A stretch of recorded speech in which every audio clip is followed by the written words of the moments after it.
focus for the BJP, interestingly, has been Congress Party's manifesto. Charging after one mention after another, now it is with regard to the wealth distribution survey that the BJP has been constantly harping on. In the latest, Prime Minister Modi continues to launch these blazing attacks against the Congress Party, but have also added that they are disrespecting even B.R. Ambedkar's constitution and attempting to divide the country. He criticized Congress's proposal of a 15% religion-based quota, labeling it as a backstabbing of the constitution and aimed at their vote bank. Modi has alleged Congress aims to snatch quotas meant for the other backward classes and the scheduled castes. Hitting back, Congress MP from Wayanad and senior leader of the party, Rahul Gandhi, mocked Modi's reaction, saying Prime Minister Modi has panicked after he read through the revolutionary manifesto of the Congress party that Prime Minister Modi is in a full-on panic mode. He was addressing party workers in Delhi, and Rahul Gandhi quipped that Prime Minister Modi looks completely shaken. Now this verbal sparring between the two parties has turned into a massive slugfest. Congress is presenting the manifesto as a transformative, revolutionary vision for the nation, while BJP frames it as a threat to the constitution and national unity. और जब उनका manifesto आया, उसी दिन मैंने कह दिया था, आज नहीं कह रहा हूं, उसी दिन कहा था कि कांग्रेस का मैनिफेस्टो पर मुस्लिम लीग की छाप है।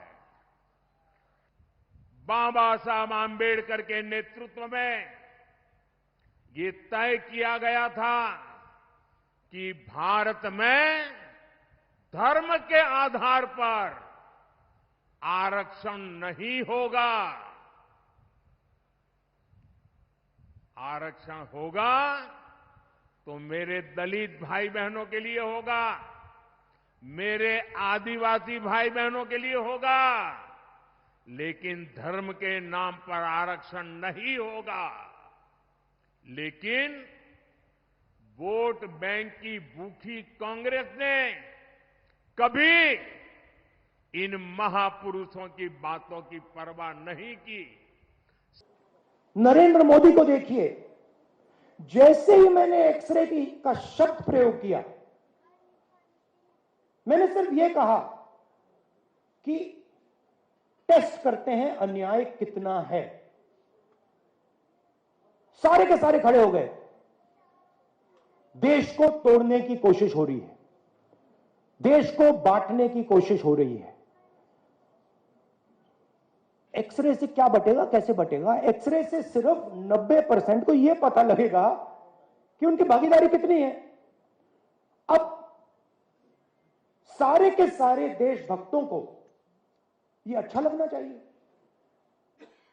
देशभक्त क्या चाहता है? देशभक्त देश में न्याय चाहता है।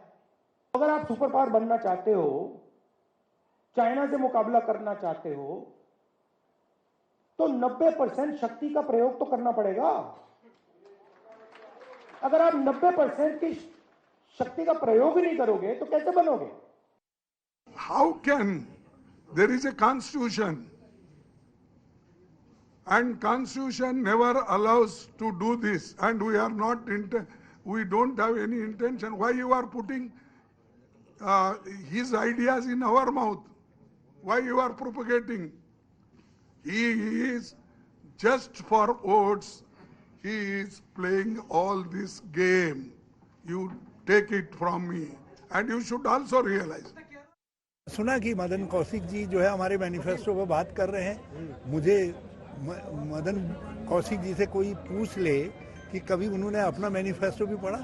भाजपाई जिन्होंने कभी अपना मैनिफेस्टो नहीं पढ़ा, वो हमारे मैनिफेस्टो पे क्या कमेंट करेंगे? हमारे मैनिफेस्टो पे तो कमेंट जनता कर चुकी है, और पहले चरण में जिस तरीके से उत्साहपूर्ण तरीके से जनता ने कांग्रेस के पक्ष में मतदान किया है, और हम इसी की अपेक्षा कर रहे हैं।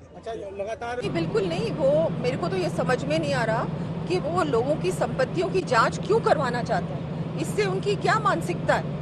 साफ साफ दिखता है कि वो इसमें कुछ इनका कोई षड्यंत्र है, और इस तरह से आप जांच करा रहे हो। फिर क्या इन संपत्तियों का क्या करने वाले हो आप? किसको देने वाले हो आप? ये बहुत ही गलत है, और ये जो इनकी मंशा है वो बिल्कुल साफ नहीं है, नीयत बिल्कुल साफ नहीं। ऐसा है, जो हमारे संविधान सम्मत है उसी पर हर पार्टी ने चलना चाहिए। संविधान के विरुद्ध जो भी चलेगा वह एक किस्म से संविधान का घोर दुश्मनी है।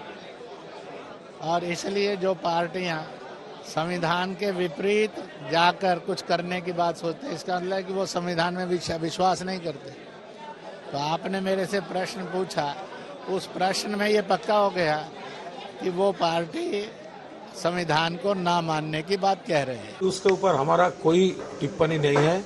हम लोग सिर्फ इतना कहना चाहता है, भाजपा का जो एश्योरेंस है वो जुमला है, बेसलेस है, भावता है, और तृणमूल कांग्रेस जो बोलता है वो करता है।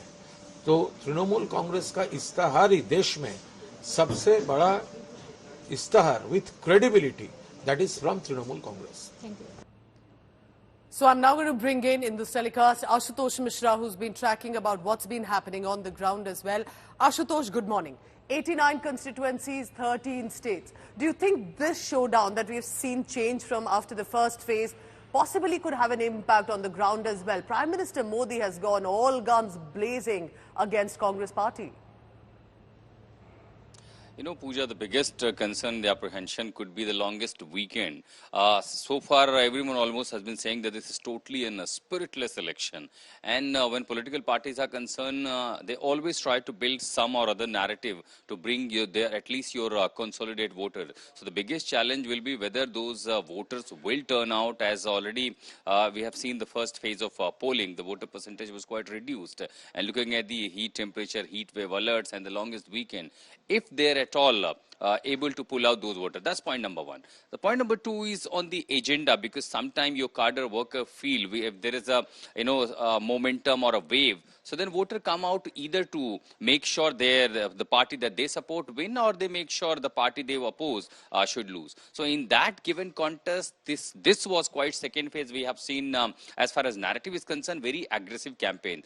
The BJP has been targeting and escalating on the Congress manifesto. Somehow Congress believe it is going to help. At least the people will start reading Congress manifesto. Subsequently, we have been a war of words on the inheritance tax. Clearly on yesterday, it became quite a louder agenda. But by evening, the Congress leadership started getting back the previous post of former finance state minister, Jayant Sinha. And when he proposed inheritance tax, subsequently another BJP leader who was also supported. But by the evening, all the posts seems to be deleted on social media. So that was quite interesting day. But has that been able to make a momentum to bring the voters to the polling station? Yes. That, of course, will be quite clear.